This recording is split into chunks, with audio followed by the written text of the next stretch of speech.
He lived like a comet, brilliant, brief, unforgettable. A man who turned stages into kingdoms, audiences into believers, and his voice into a force no one could ever cage.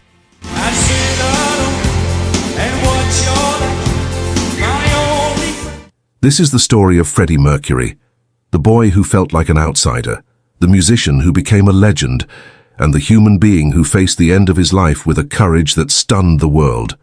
Before the electric stages, before the mustache and the strut, before the world learned his name, there was Farrokh Bulsara, a shy kid born in Zanzibar in 1946.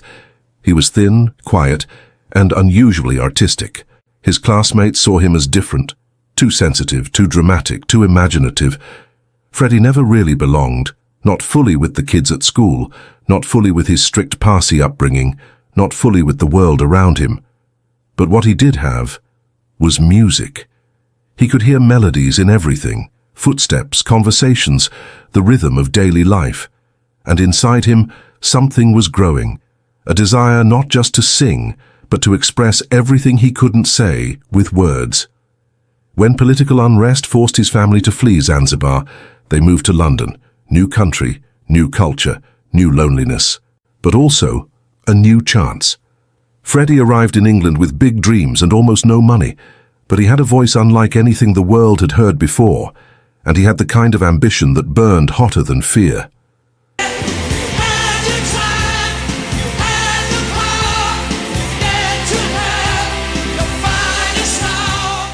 London in the late 60s was overflowing with young musicians trying to make it. Freddie bounced through different bands, but none felt right, until he met two university students with a talent that matched his own, guitarist Brian May and drummer Roger Taylor. They had a band that needed a spark. Freddie was the spark that needed a band. It was instant chemistry. Freddie told them with absolute confidence, "We're going to be the biggest band in the world. Not maybe, not someday." He said it as if it was destiny. Soon after, bassist John Deacon joined. 4 men, all wildly different, but when they came together, something magical happened. Their sound was theatrical, experimental, unpredictable. They weren't trying to imitate the rock scene. They wanted to redefine it. And then came the name, Queen, bold, regal, dramatic, exactly like Freddie. He designed the band's logo himself, drawing from astrology, mythology, and his own flair for grandeur. Queen wasn't just a band anymore, it was a kingdom, and Freddie was ready to rule. To describe Freddie's voice is to talk about something that breaks the rules of science. Most singers have a single register. Freddie had 4. Most singers pick a style. Freddie mastered them all. Rock, opera, pop, ballads, soul. He could switch in seconds. His vocal cords vibrated in ways researchers later struggled to explain. But the truth is simple. Freddie didn't just sing notes, he attacked them. He shaped them. He played with them like toys in his hands. Brian May once said when Freddie was on, he could change the weather.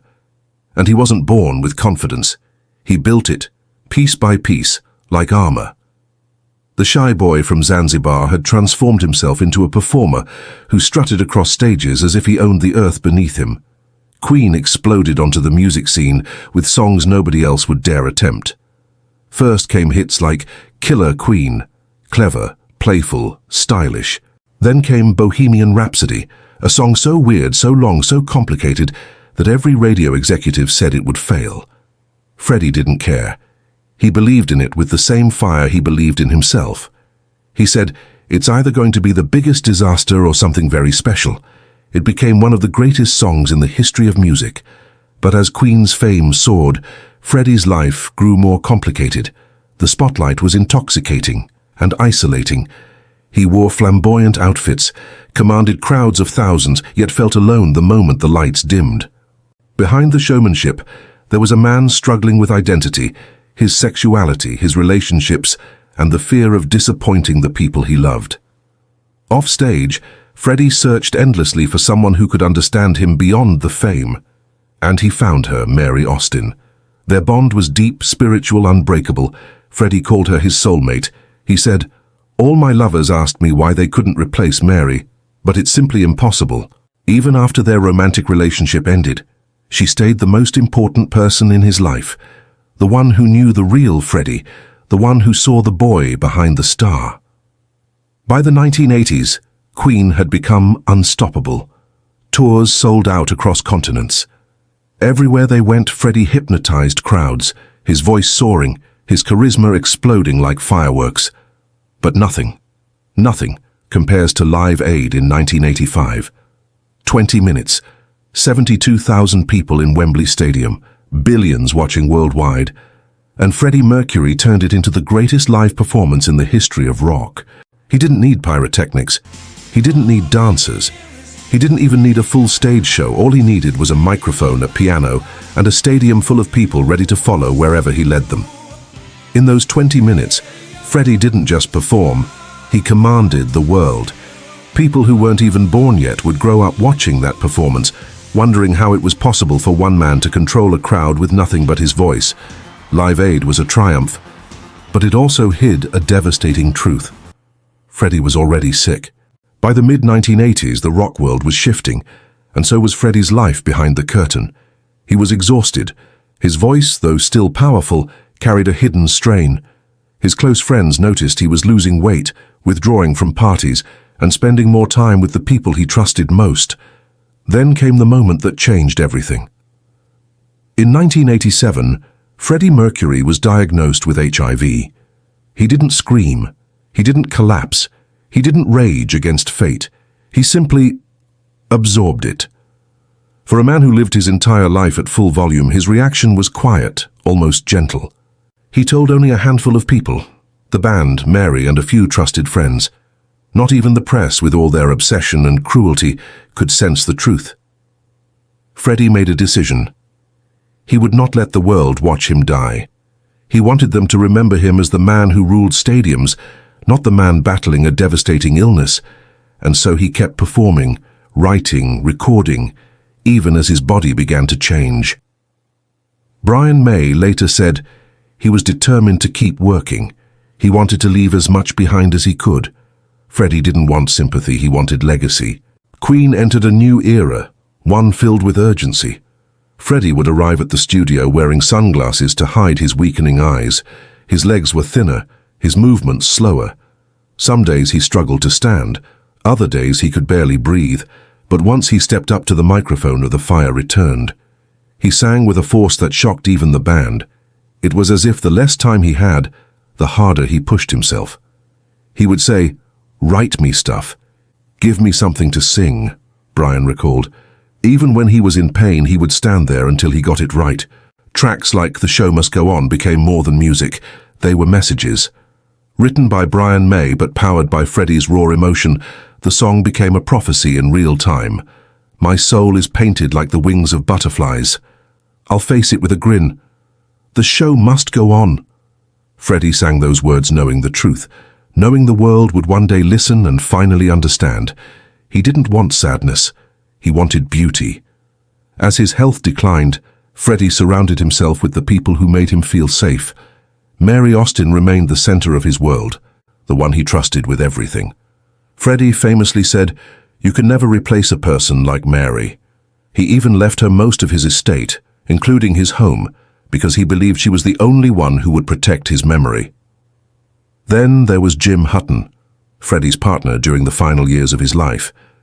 Jim wasn't interested in Freddie Mercury, the superstar. He cared for Freddie, the human being.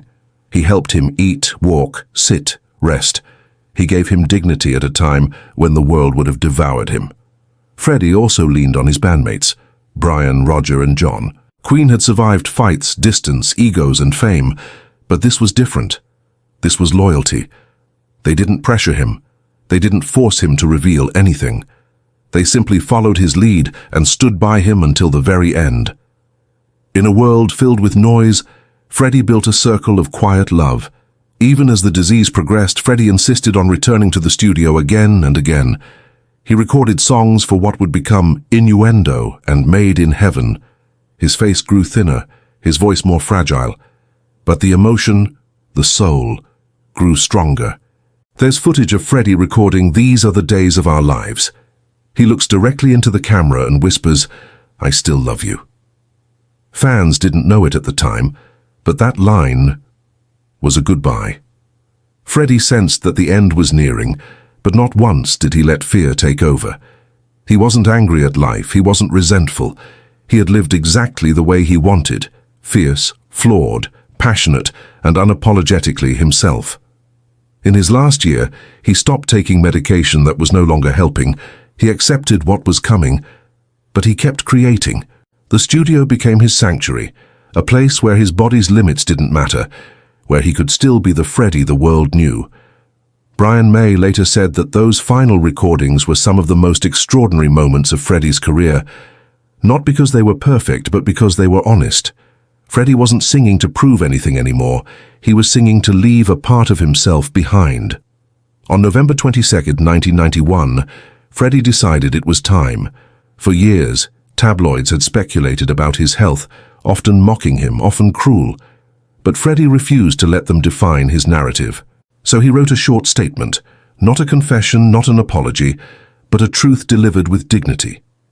He revealed to the world that he had AIDS. No drama, no emotional spectacle, just clarity and honesty, as if to say, this is who I am, this is what I'm facing, and that's enough. The world was stunned. Fans cried. Musicians sent messages of support. People who barely knew Queen suddenly felt the weight of the moment, but Freddie had already made peace with it. Less than 24 hours later, on November 24, 1991, Freddie Mercury passed away at home, surrounded by love. He left quietly, on his own terms, after a life that was anything but quiet. The news broke across the globe. Millions mourned, but more than grief, people felt gratitude. Because Freddie Mercury didn't just entertain the world, he gave people permission to be themselves, loudly, boldly, brilliantly. When Freddie Mercury died, something unusual happened, something rare in the history of music. The world didn't move on quickly. The world stopped. Radio stations shifted their playlists overnight. Newspapers dedicated entire front pages to him. Strangers gathered in the streets, holding candles, singing his songs the way he once led stadiums. People didn't mourn just a singer. They mourned a force of nature. Freddie wasn't someone you listened to in the background. He was someone you felt. When he performed, he reached inside the human spirit and pulled out whatever was hiding, joy, grief, love, fear, and turned it into sound. Brian May said he felt as if he had lost a brother. Roger Taylor said the world had lost the greatest frontman to ever live. John Deacon, heartbroken and quiet as always, eventually walked away from the music world altogether. Freddie's death didn't end Queen, but it changed the band forever. They kept going, honoring him in concerts and tributes, but they knew there would never be another Freddie Mercury. Because Freddie didn't just lead Queen, he was Queen, the heartbeat, the spark, the unpredictable fire that made the band unlike anything before or after. Freddie never tried to be a role model. He never tried to be a symbol. He wasn't interested in preaching or shaping movements, but he became one anyway. Before his announcement, AIDS was a whispered topic, misunderstood, feared, and surrounded by prejudice. When Freddie Mercury, one of the most beloved performers on earth, revealed he had the disease, it humanized the struggle for millions. People suddenly realized AIDS wasn't a type of person. It wasn't a stereotype. It wasn't a moral judgment. It was a human tragedy. Freddie's death sparked a surge in awareness, donations, and medical research. Just months later, the Freddie Mercury tribute concert at Wembley Stadium brought together some of the biggest names in music: Elton John, David Bowie, George Michael, Metallica, and many more, performing to millions of viewers around the world. That concert didn't just celebrate Freddie's life, it changed the way society talked about AIDS. Freddie Mercury never lived to see the treatment breakthroughs that would come just a few years later, but his courage, his honesty, and his refusal to hide in shame helped bring the world closer to understanding and compassion. In a way, Freddie saved lives even after he was gone. There are artists whose songs belong to a decade, and then there are artists whose songs belong to everyone. Freddie Mercury sits in the second category. Listen to Queen today, and the music still feels new, bold, fearless, full of color. Bohemian Rhapsody, gets streamed billions of times, We Are the Champions is practically the global anthem of victory. Don't Stop Me Now has become a song of joy for new generations. Somebody to Love, Crazy Little Thing Called Love, Radio Gaga, Killer Queen. The list goes on, but the real magic is in how these songs feel. You don't just hear Freddie's voice, you feel the thunder in it, the mischief, the vulnerability, the spark of a man who gave everything on every note. His songs weren't written to be catchy, they were written to be lived.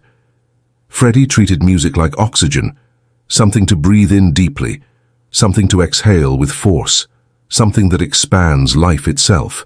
Every time someone discovers Queen for the first time, Freddie is alive again. It's easy to talk about the performer, the strut, the gloves, the crown, the opera notes, the fist in the air. But behind all of that was a man who craved simple things.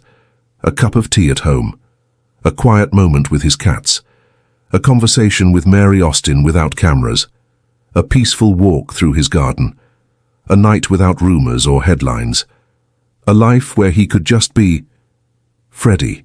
His staff later said that Freddie was one of the kindest, most generous people they had ever met. He treated his workers like family. He bought gifts for friends without waiting for holidays. He remembered birthdays, anniversaries, small details that showed he cared. For someone who seemed larger than life, Freddie was most himself in the quiet. He once said, "You can have everything in the world and still feel lonely. The most important thing is to be true to yourself." Authenticity wasn't a slogan for him, it was survival. He lived loud on stage and so he could live honestly off stage. Freddie's life was full of contradictions, wild and gentle, bold and insecure, lonely and adored. But in the end, he reached something rare, peace. He accepted who he was. He accepted his flaws and his brilliance. He accepted his illness and his fate. He accepted the love he had and the legacy he'd leave. And with that acceptance came freedom. Freddie Mercury didn't die with regret. He didn't die wishing he had lived differently. He didn't die feeling burdened by fame. He died knowing he had given the world everything he had, every note, every show, every piece of his soul. He died on his own terms, and that in the end was the greatest performance of his life. More than 3 decades after his passing, Freddie Mercury remains one of the most beloved figures in music history.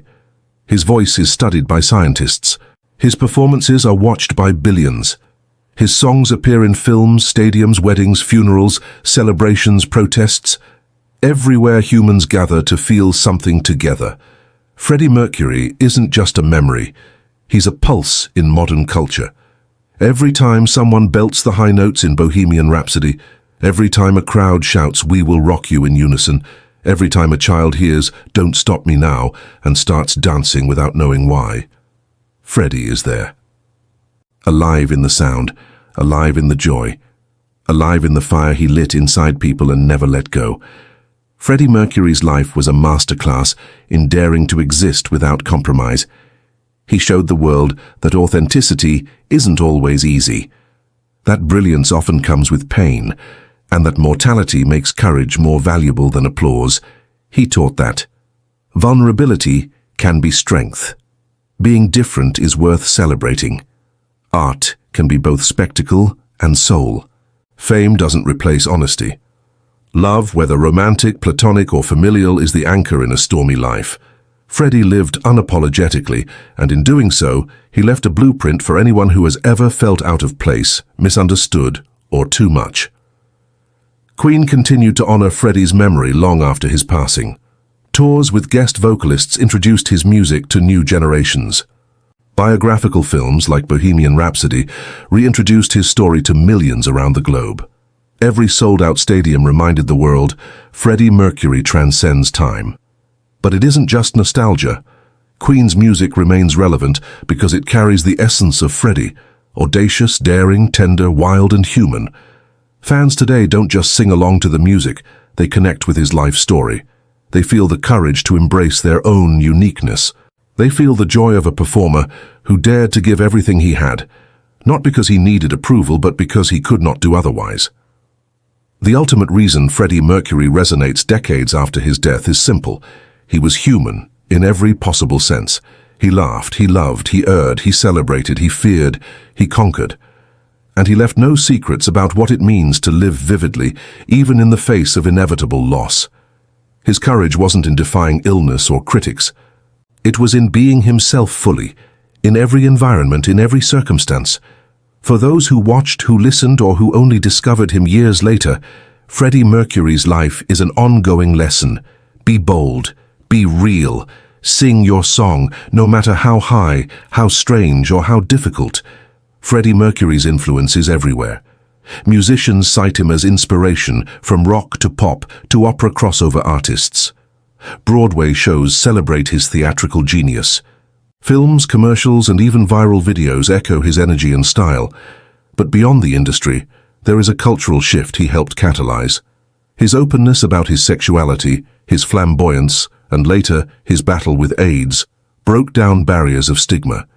He showed that individuality and courage can change society quietly, yet profoundly. In every corner of the world, his life and music whisper the same truth. To embrace who you are, fully, fearlessly, is a revolutionary act. If he were alive today, Freddie would be 79. The world has changed. Technology, media, music, fashion. But the essence of what made Freddie Mercury immortal remains untouched. A stadium is still a stage for his ghost. A piano key still resonates with his energy. A microphone still trembles in anticipation of his arrival. Fans who never saw him in person still feel his presence. Because Freddie Mercury wasn't just a performer. He was an idea that life should be lived with fire, music, love, and unrelenting authenticity. He came from Zanzibar, a shy boy with dreams too big for his world. He journeyed across continents, into hearts and history, and left a mark that refuses to fade. Freddie Mercury taught us that fame is fleeting, but courage is eternal. That a human being can be both flawed and magnificent. That music is more than notes, it's connection, emotion, life itself. He dared to live and love on his own terms. He dared to sing in ways no one thought possible. He dared to face the end with dignity, courage, and grace. And so, even decades later, even in silence, even in absence, the world still sings his song. Freddie Mercury, the man who made the world sing and died on his own terms, remains unforgettable.